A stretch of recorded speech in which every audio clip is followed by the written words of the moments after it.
Okay, welcome back to the channel guys. This is day 22 of my daily vlogging series. But आज का दिन हम कुछ vlog करने वाला नहीं है क्योंकि आज का दिन हम पूरा स्पेंड कर दिया घर में बैठ के.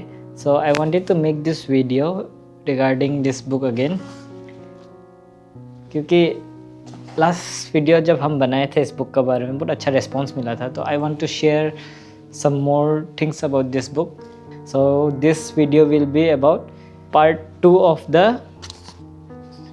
Still Like an Artist series. So without any delay, let's start with chapter 5 where we left. इस चैप्टर में एक टॉपिक है, it's called practice productive procrastination. तो let me explain वो क्या चीज़ है. So as the chapter's title suggests कि आपको hobbies and side projects बहुत ज़रूरी है. क्यों ज़रूरी है वो हम बताएगा कि when you working on A project, चाहे वो क्रिएटिव हो या फिर नॉन क्रिएटिव हो, आप एक समय एक जगह स्टक हो जाते हैं.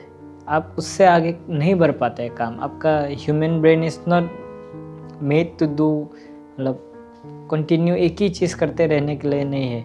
वो आप कंफर्टेबल हो के आप बोर हो जाएगा वो चीज़ से.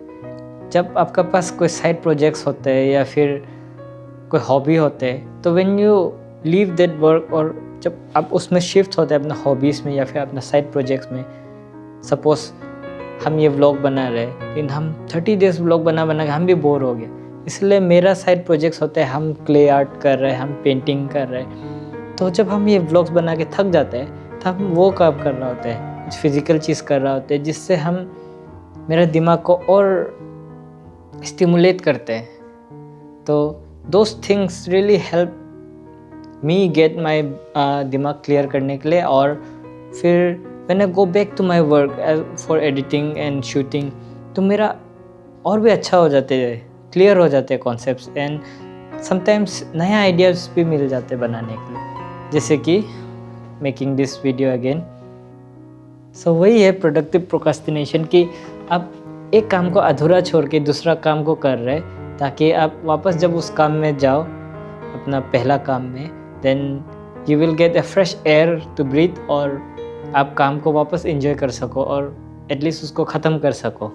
प्लस हमको लगता है ना, हॉबीज़ ज़रूरी है, सबका कुछ ना कुछ होना ज़रूरी है. जिसका हॉबीज़ नहीं है ना, वो तो इंसान ही नहीं बोलेगा हम तो उसको, specially in creative industry, because it can lead you to anywhere. Suppose me, हम कभी सोचा भी नहीं था कि हम एज अ फिल्म मेकर बनेगा या फिर एडिटर बनेगा. This was my hobby actually. Studies में हमको माइंड फ्रेश करने के लिए हम वीडियोस बनाता था, ये करता था. अभी घूम फिर के जाके मेरा हॉबी ही मेरा प्रोफेशन बन गया, एंड मेरा पैशन भी यही बन गया. तो hobbies can turn into something meaningful. So let's go to the next chapter. अभी जो नेक्स्ट चैप्टर है, हम डायरेक्ट 7th वाला चैप्टर को डिस्कस करेगा, बिकॉज 6th चैप्टर थोड़ा इंटरेस्टिंग है and one of my favourite है, तो हम उसको लास्ट में डिस्कस करेगा. So let's go to the 7th chapter. Very self explanatory है, but still I will like to explain कि इसमें ये बोला गया है कि आप आजकल internet and cell phones and everything is so tech oriented कि you don't have to leave your home to learn anything. आप घर में बैठे बैठे आपको सब कुछ मिल जाते हैं, तो आपको कहीं जाने ज़रूरत नहीं होते. आपको बुक्स पढ़ने के लिए लाइब्रेरी जाना नहीं होता है, फिल्म सीखने के लिए फिल्म स्कूल जाना नहीं होता है, पढ़ाई करने के लिए आपको स्कूल जाने का भी ज़रूरत नहीं है. एवरीथिंग यू कैन डू घर बैठे बैठे ही. लेकिन उसमें भी एक चीज़ है कि अगर आप घर में भी है, because home is a very comfortable place, तो इट मेक्स यू डल. अगर आप घर में ही बैठ रहे तो मेक योर ओन स्पेस. एक कोना बना लो जिसमें आप अपना काम कर सको, अपना दिमाग को स्टिमुलेट कर सको, अपना हॉबीज़ को कर सको. एंड उससे भी ज़्यादा इम्पोर्टेंट है, you have to leave your home. क्योंकि if you stay in your home, like आप निकलेगा ही नहीं घर से, तो आपको बाहर दुनिया से एक्सपोजर नहीं मिलेगा. You will stuck in the same hole. For example, मेरा घर है बोरडुमसा में, which is in Changlang district, Arunachal Pradesh. and currently I am in Pasighat.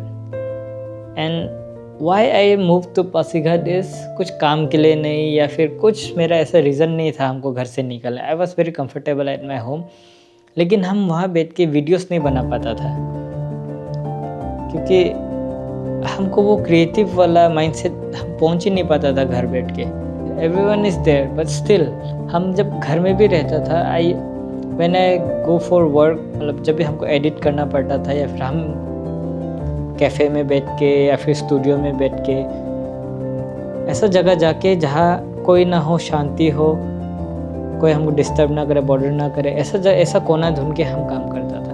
But then I realize कि if I wanted to pursue my dream as a vlogger, और मतलब अगर हमको ये यूट्यूब वाला करियर परस्यू करना है तो I will have to leave my home. ये हमको समझ में आ गया था. सो उसी रीज़न से I move to Pasighat. And ever since I move to Pasighat, यहाँ का एनवायरनमेंट ही अलग है एंड यहाँ कोई हमको नहीं जानते. तो एक फ्रीडम मिल गया था हमको कि I can do what ever I want anywhere. यहाँ हम कुछ भी कर सकते हैं, अपना कैमरा को लेके हम कहीं में भी कुछ भी बना सकते हैं. तो वो एक फ्रीडम फील हुआ है हमको, उसका वजह से हम और कॉन्फिडेंस आ गया और हम ये वीडियोस बना पा रहे हैं. चलो अभी आते हैं हम लोग का मेरा सबसे favourite chapter till now, which is chapter 6.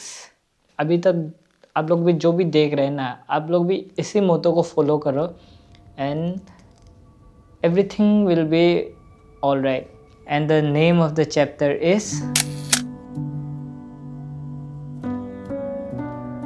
Do good work and share it with people.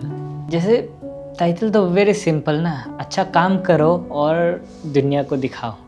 इस बुक में एक एग्जांपल है कि अबाउट बॉब रॉस. कोई भी जो पेंटिंग करता है उसको तो मालूम होता है बॉब रॉस कौन है. He was a painter and he shared his knowledge of painting to the world and the world is still learning from his art. तो इस चैप्टर का वही मतलब है कि आप अच्छा काम अगर कर रहे हैं तो उसको बांटो दुनिया में. अगर आप इस फॉर्मूला को अप्लाई करेगा then definitely you will be successful.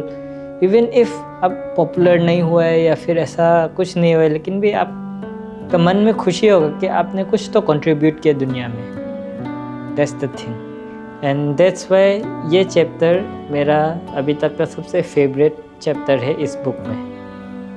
And I will be living by this motto for rest of my life, that is for sure. Book का जो जितना भी अभी तक का चैप्टर्स का नॉलेज है थोड़ा सा आपका साथ शेयर कर दिया. And rest is up to you guys. If you like the video please subscribe and follow me on Instagram. So this was day 22 of my daily vlogging series where I didn't even vlog. So maybe tomorrow. So see you guys in the next one. Bye bye.